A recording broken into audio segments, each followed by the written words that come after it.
E aí, pode rodar? Ainda não rodou? Roda aí, né? Seja bem-vindo ao Graphcast JB, com as impressões sobre o mundo. Oi, eu sou Alessandro Pinon e estamos iniciando mais uma temporada do Graphcast JB. A primeira temporada foi um verdadeiro sucesso. Olá pessoal, eu sou Júlia Oliveira e a segunda temporada do Graphcast JB tá vindo com tudo. E nesta temporada vamos aprender mais sobre o universo das cores. Um mundo sem cores não seria o mesmo, concorda? Imagina uma embalagem do seu shampoo apenas preto e branco.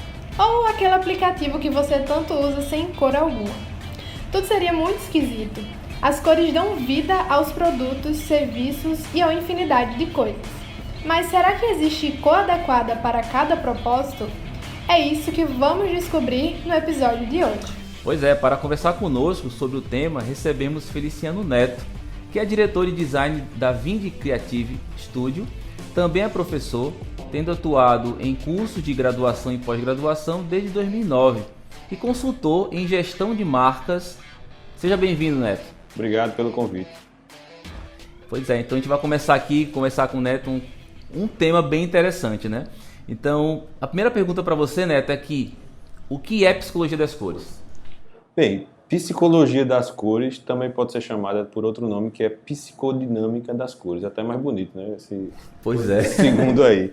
E é basicamente um conjunto de estudos da psicologia. Eu digo conjunto porque a gente tem várias linhas de pesquisa dentro desse campo, que tenta relacionar as sensações humanas, como sentimentos, né, à percepção das cores. E aí fazer tipo uma engenharia reversa, né, para construir desde terapias até as coisas mais práticas do nosso ramo aqui, que é como usar essas cores ou essa informação para a comunicação, né, como potencializar a comunicação usando essas informações. E aí, quais seriam, né, essas principais cores usadas tanto no marketing quanto na publicidade e o que cada uma provoca? Tem sim, existem alguns usos clássicos, né? Por exemplo, geralmente se usa vermelho para chamar a atenção, né, para tentar relacionar a emoções mais fortes como paixão, amor, até raiva mesmo, tem uma dicotomia aí.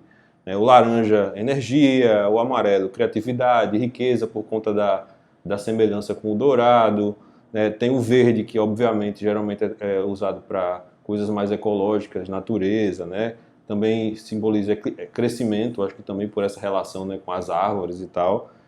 O azul geralmente para confiança, o roxo, sabedoria e serenidade, geralmente usado muito para peças que envolvem terceira idade. Temos o preto, que é aquela serenidade máxima, o branco, que é limpeza, né, inocência. Inclusive, tem alguns contextos culturais também que podem envolver essa interpretação. Por exemplo, o preto aqui no Ocidente é luto, já no Oriente inverte, né? A cor de luto é branco. Então sempre tem que ter essa contextualização cultural na interpretação das cores, principalmente quando ele vai usar no marketing, né, que tem que ser muito preciso. Eu já imaginei quando tu falou aí, Oriente, Ocidente, imagina uma marca que ela tem na sua característica ser japonesa ou chinesa, né? E aí de repente precisa ter que colocar essa temática para comunicação para todo mundo. Será que vai usar o preto? Será que vai usar o branco, né? Eu já tive um cliente que era americano, uma empresa americana que atua aqui no Brasil, e eles gostavam muito de ter as cores da bandeira americana na comunicação. Foi até uma luta minha, durante alguns anos, tentar tirar eles desse paradigma e explicar que existem contextos que outras cores podem ser usadas e tal, principalmente quando a gente muda objetivos de comunicação. Que legal. As combinações de cores podem ser usadas, Neto? E como é que pode ser feito isso? Aí a gente já entra em outra ciência. A gente sai da psicologia e vai para a física, né? A gente vai falar da teoria cromática, que curiosamente, foi encabeçada por Sir Isaac Newton, né? Um dos primeiros aí que começou a estudar, que contribuiu bastante com esse conhecimento que a gente usa hoje, né? Principalmente com aquele trabalho que ele fez com o prisma, quando ele descobriu que a luz dividida pelo prisma e tem espectros diferentes. E esses espectros, essas ondas, na verdade, que fazem com que o olho da gente perceba as cores diferentes. Então, a partir disso, criou-se uma ferramenta chamada círculo cromático, que facilita a gente fazer alguns cálculos matemáticos mesmo, para encontrar o que a gente chama de harmonias. Certo? A gente tem harmonias análogas, harmonias triádicas, harmonias complementares, monocromáticas, e é de novo aquela coisa da engenharia reversa, né? Ele pega esses dados descobertos pela ciência, faz uma engenharia reversa e começa a se questionar como a gente pode usar isso ao nosso favor, já que a gente sabe desses fatos. Que massa. E é interessante porque isso é utilizado também muito na moda, né? Exatamente. A moda utiliza muito disso, acho que as mulheres estão me entendendo aí. A gente sempre vê, né? Look monocromático, todas essas coisas assim, é uma coisa bem bacana. A gente queria saber também se existe cor certa para cada produção. Sei lá, tô pensando numa embalagem, num panfleto, ou num folheto. Para cada coisa existe uma cor certa ou vai depender do projeto? Como é que é isso? Eu gosto de falar, principalmente quando eu falo para alunos de comunicação, para empresários que estão começando. Eu lido muito com empresários no início da carreira empreendedora e geralmente essas questões técnicas são bem difusas na mente deles. E tem uma certa ansiedade também de entender de tudo, né? Quando estuda as harmonias cromáticas, por exemplo, tem mais de 10 harmonias ali. Será que eu tenho que decorar isso? Será que eu tenho que decorar todas essas indicações da psicologia das cores? Na verdade, eu sempre gosto de trazer o contexto para a história. Se a gente pegar, por exemplo, a teoria da psicodinâmica, a gente vai ver que por A mais B é muito mais um contexto de percepção humana mesmo. Por exemplo, as cores que a gente chama mais de cores quentes, geralmente estão relacionadas a coisas mais intensas, que, por sua vez, geralmente são relacionadas àquelas necessidades da base da pirâmide, fome, amor. Então, geralmente são coisas mais intensas. Quando vai para os mais frios, tá lá aquela questão da consciência, né, da realização pessoal, da serenidade, o azul, o roxo, estão lá mais também no topo da pirâmide, que são aquelas necessidades que vêm depois, né, depois que as mais intensas foram cumpridas. O roxo é até curioso, porque está no meio, né, geralmente é sabedoria, no meio é o equilíbrio. Então tem todo esse contexto. O aluno entendendo esse contexto, ele geralmente vai ter um bom caminho para decidir, dependendo do que projeto ele vai fazer, que peça ele está fazendo, né, que objetivo de comunicação ele está tendo, para decidir mais ou menos por onde ele vai dentro desses espectros. É claro que depois aprofundando-se, né, eu sempre recomendo, primeiro você vai pelo contexto, pelo básico, depois você se aprofunda, porque aí sim você vai ter aquela habilidade de subverter a regra, né? Tem muita gente que geralmente, principalmente com o turbilhão de informação que a gente tem hoje, é muito fácil a gente meter os pés pelas mãos e ler um artigo na internet, fora de contexto, se empolgar e fazer uma coisa que de repente não vai ter um resultado muito, muito bom. Eu acho que dá para chegar nesse nível depois que a gente entende bem direitinho a regra, né, e a gente consegue, porque a gente conhece todos os seus elementos, subverter as regras e fazer umas coisas mais fora da caixa. Mas em via de regra é contexto. Que peça vai ser, que mídia vai ser exibida, né, se tem alguma limitação, que objetivo de comunicação vai ter aquilo. Esses elementos trazem o contexto que vão encaixar tanto na psicologia quanto nas harmonias aí para a gente escolher. Que legal.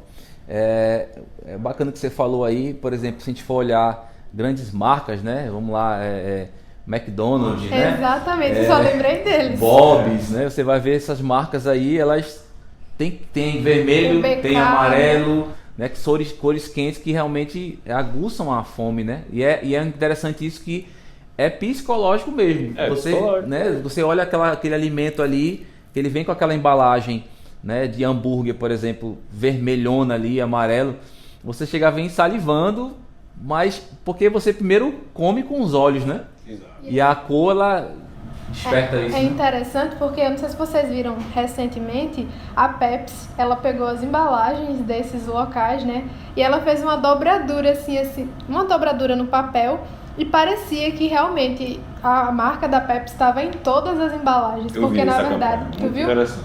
Porque a cor, né, é muito parecida. Então a Pepsi também, né, é indústria de alimento, né, bebidas, e os locais que vendem esses fast food. Então a Pepsi se aproveitou e disse, opa, tô aqui nesse meio também. Tem um exemplo que eu gosto de até ressaltar que vale a pena citar agora. A gente está falando de marcas de fast food mais voltados para o público em geral, né? Para o povão, a gente diz assim, como... E a gente também se coloca nesse povão, porque muitas vezes a gente vai consumir esse produto numa situação genérica, né? Ah, tenho que comer uma coisa rápida ou é aquele desejo de momento mesmo. Não se tem um pensamento por trás, uma decisão, né? É mais o vermelho, mais o intenso, mais a base da pirâmide. Não tem aquela experiência, né? De ter Isso. não, é pabu. Aí você pega as hamburguerias mais gourmet, que geralmente é uma decisão pensada. Vamos sair de casa, hoje eu vou gastar R$100 num hambúrguer. Eles têm a liberdade de fazer a embalagem preta, por exemplo, né? Porque não tem muito aquele contexto da base da pirâmide. Ali é a alimentação, mas ele está preenchendo outro tipo de necessidade. Uma experiência. Experiência, né? Realização pessoal, é levar a namorada para você mostrar um certo status. Então essas marcas têm essa liberdade de subverter a regra lá da comida ser vermelho. Porque você dá você pagar 30, 40, 50 reais num hambúrguer, né? Você realmente está querendo mostrar para a namorada que tem dinheiro. Você está querendo matar a fome. É verdade. O Starbucks também é outro exemplo, né? Que, por exemplo, ele foge disso das cores quentes, traz um verde, né? Um preto, um negócio mais elegante, digamos assim. É a empresa que conseguiu sair criar uma tendência, na verdade. Ele saiu da tendência e com um foco muito grande em formar identidade própria e se destacar, que é também um traço de coragem hoje em dia, né? Você fazer, por exemplo, uma empresa que está começando num segmento tão concorrido como o de alimentação fora do lar, e você, enquanto consultor, e aí eu me coloco nessa posição, convencer um cliente de que, beleza, vamos subverter um pouquinho a regra aqui e se posicionar de forma diferenciada. É difícil, requer coragem, requer um certo investimento aí de coração também. E aí que você falou em tendência, né? Eu queria saber de você aí, como quase uma bola de cristal, né? Quais são as principais tendências, Neto, que você tem aí de cores para 2021? Cara, deixa eu ser um pouquinho xiita aqui, né? Porque eu não gosto muito dessa palavra, desse contexto de tendência quando traz para a comunicação. O que é que eu acho? Eu acho que tendência é para moda. E eu estou até sendo um pouco cringe, que é um termo que está na tendência. É verdade. Agora, porque eu acho que é isso. A comunicação tende a pegar muito insight da moda. E a moda tem outros objetivos. A moda é para ser cíclica. É para ser, tanto que ela é relacionada a estações, né? A comunicação, o teu posicionamento de empresa nem sempre precisa ser ou deve ir por essa seara, né? A gente tem que se preocupar, em primeiro lugar, com meu posicionamento de marca. Será que o meu posicionamento de marca já me dá um contexto de adotar certas cores ou certo tipo de comunicação? As peças específicas. Eu estou fazendo uma peça para a rua que vai denotar certo produto. Essas duas coisas já me dão um contexto específico para estar trabalhando aquelas cores e aquele ambiente de comunicação específico. Depois que a empresa tem a maturidade de saber, de construir qual é a sua identidade, qual é a cor que cabe mais com ela, aí sim, aí eu concordo de você ter liberdade, depois que essa maturidade já esteja construída, de você testar, de você experimentar. A gente vê muitas marcas maduras que fazem isso. Starbucks, que também às vezes sai do verde, faz coleções de copos, faz coleções de embalagens para o que eles chamam de take-out, né? Coloridas e dependendo do contexto, eles conseguem fazer, inclusive até mesmo pegando os insights que a moda traz para eles. Beleza, eu como sou uma marca já madura, eu não tenho que me preocupar mais com as decisões de posicionamento que eu já tomei, já sei que funcionam, aí eu posso aderir a tendências. Mas eu gosto de falar isso com muito cuidado, porque geralmente o meu público são pequenos e médios empresários começando a carreira ou tentando se reposicionar. Aí chegar para esses caras e falar tendência, coloca um peso de ansiedade nas costas deles que eu gosto de evitar. Legal. É muito bom essa discussão, porque realmente a gente traz aí um objetivo bem interessante seu, né? De buscar realmente atender a necessidade do teu cliente, né? Baseado naquilo que ele precisa, não naquilo que a tendência ou que a moda ou que as referências do nicho daquele cliente está seguindo. Talvez, se você seguir a mesma tendência, você vai ser ou mais um ou você vai concorrer com um grande, né? E aí é quando você traz essa questão do cliente menor, o que está iniciando realmente seu empreendimento, tem que realmente ter esse pé no chão. Pois é, estamos chegando já no final de mais um programa Graphicast JB, o podcast do mundo gráfico.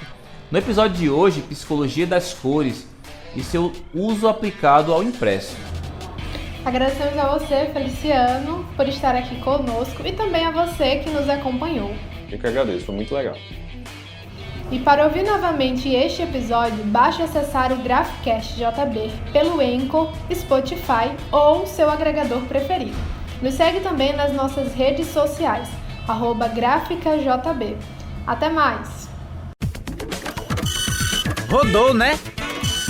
Rodou! Então, roda essa também!